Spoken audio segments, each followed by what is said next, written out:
Welcome to this short video that is trying to explain to you how you can boost your current major or minor with a geospatial skill set. If you looked at the introductory video, you could see that the visualization is indeed quite powerful, and that can happen in a variety of ways. Just so you understand that most of the majors and minors at Grand Valley have a spatial dimension to it. And that's what this chart is trying to illustrate.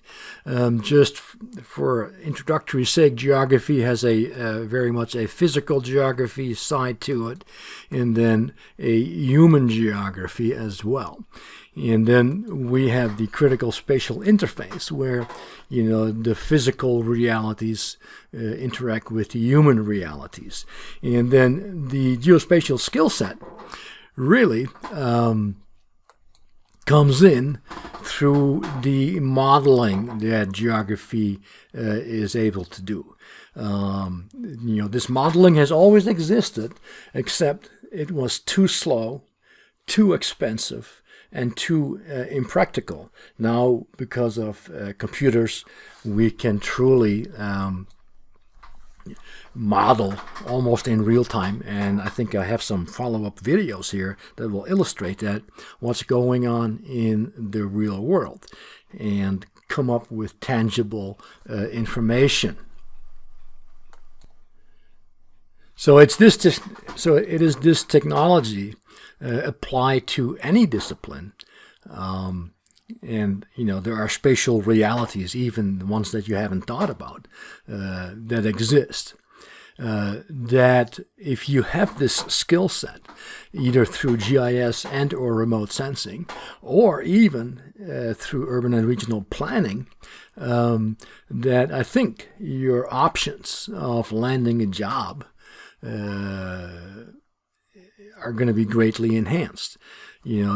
If you are a finance major or business major or economics major or political science major or whatever it may be, if you have this skill set on top of your degree, chances are you're going to be more valuable to any future employer. So at Grand Valley, we have, through the Department of Geography and Sustainable Planning, 3 certificates. We have a Geographic Information Systems certificate, which would allow you to do the modeling in your major or minor. Depending on if you are in the natural sciences, you can amplify that certificate with an environment and remote sensing certificate. The difference between the 2 certificates is 6 hours. So one is 12 hours, 13 hours, and the other one is also 12 hours, but there are 2 overlapping courses. And then if you are in the policy realm or in real estate, or in political science, or in public administration, a sustainable urban and regional planning certificate also would greatly amplify your chances of future employment in the area that you're looking for. All right. The remaining, I think, 12, 14 minutes of this video showcases the use of geospatial technologies in the execution of public health, retail location, marketing, and environmental management, emergency management, urban and regional planning. So if anything comes up and you say, hey, this is kind of cool, this is kind of interesting, feel free to contact us in the Department of Geography and Sustainable.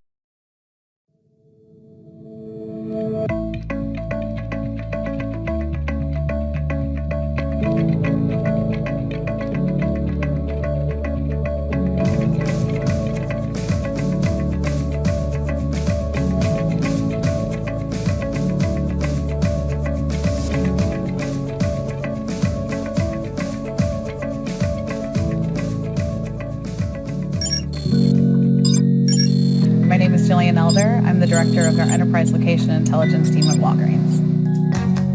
Our Enterprise Location Intelligence group is well placed right in our corporate strategy organization. What this means is that we're well positioned in order to service a bunch of the divisions throughout the company. So we end up partnering with divisions across the entire company to improve upon the information that's going into their decisions. Understanding our customers, where they live, where they work, why they're shopping us is the core of what we do, and that's in many ways a spatial question. Our work and our spatial analysis and our mapping technology is centered around serving customers. Walgreens has started an initiative to offer flu shots at nearly every location. With a network of 8,000 stores, we really have the ability to identify sales trends of products that are relating to flu, and with that a flu index was created. Now, the way we get this data is we use our prescriptions for antiviral medications. And that for us is our best indicator of flu activity because generally speaking, when someone has a positive flu test, they're getting prescribed an antiviral to help treat it.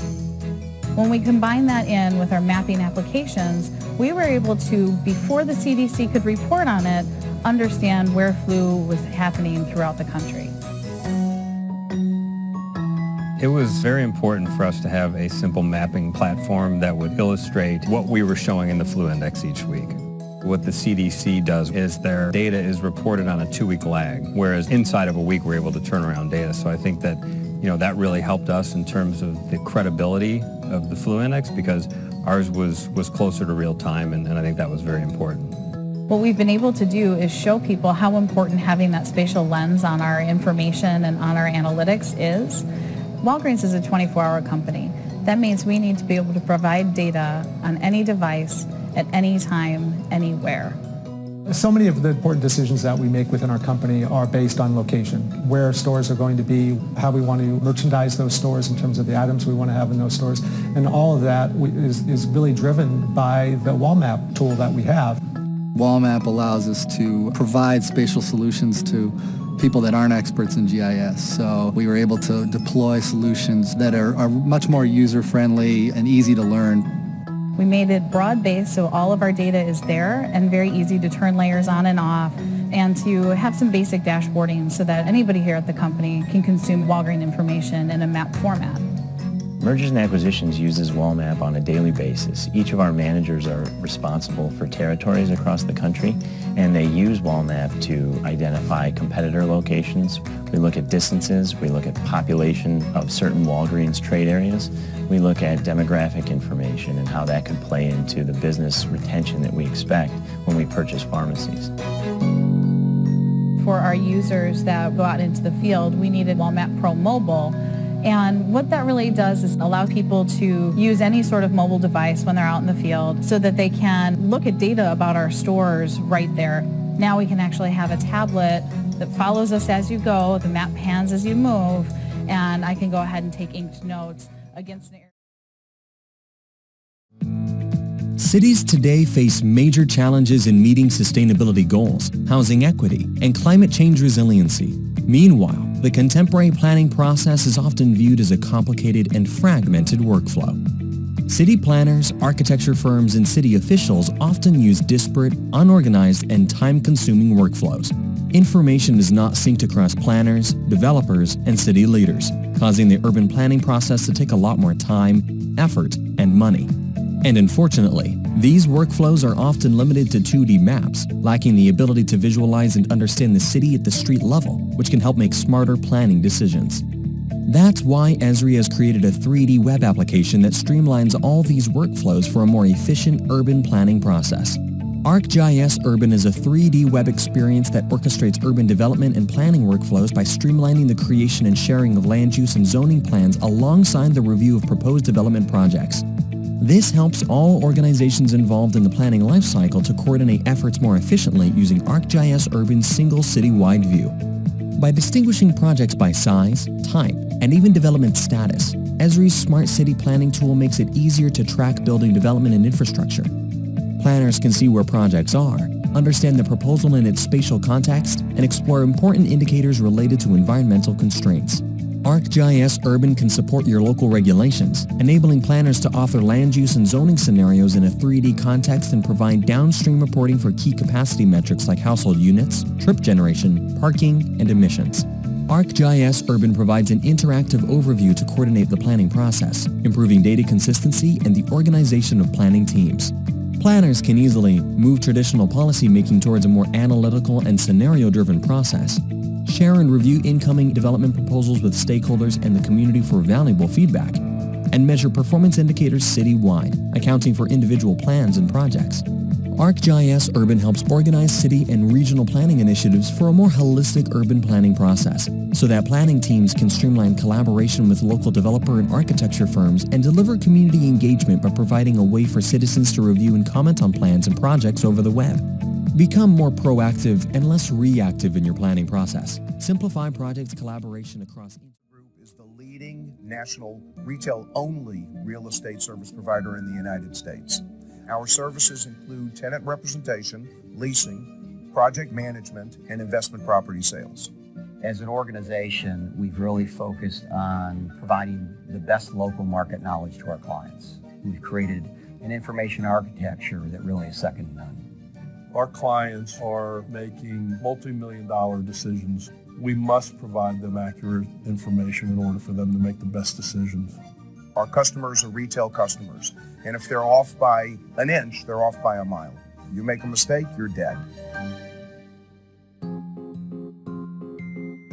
Accurate data is one piece of the puzzle, but accurate data alone doesn't really tell the story. How you analyze that data, what information comes from the data, and how you use it, that makes the difference. We are expected to get information to our clients almost immediately, so that when the topic is fresh in their minds, then it's fresh for them to respond to me and get back to me before the opportunity changes or moves away from us. Demographics are important, but the psychographic, really understanding who the customer is that's coming to a particular shopping center, is critical. What we started to look at is more the personality of the demographics, and that is psychographics, and for us that's Tapestry. Tapestry gives us a personality. It allows us to really start to bring together who the consumer is and where they are. With that, one of the more recent data sources we've been integrating has been GPS or cellular data. So by understanding movement combined with the data and the demographics and the expenditure and the other information we get from Esri, we're able to paint a picture that I don't think anybody else is able to paint. I especially love it when I have a correlation that I can draw to another market. You can look at the psychographics, you can understand why they're successful in one place. Then I can explain that this customer that you have in your Harwood store is the same customer as you're going to have in your Alpharetta store, and this is why. One of the benefits of ArcGIS is because it's an enterprise-based system, we're able to provide a product that is the same across geographies. So the product that we're creating and presenting to them is the same in New York as it is in Miami. It's extremely important that our brokers be able to access authoritative content from the web, anywhere, anytime, any place. We're actually seeing a huge shift to brokers wanting to do more themselves. They want to understand the numbers, the demographics, the psychographics, and when they interact with GIS and they start working towards that solution, they understand it better. We've been on the Esri platform now for about 3 years, and I think that our revenue growth has been, over that 3-year period, about 30%.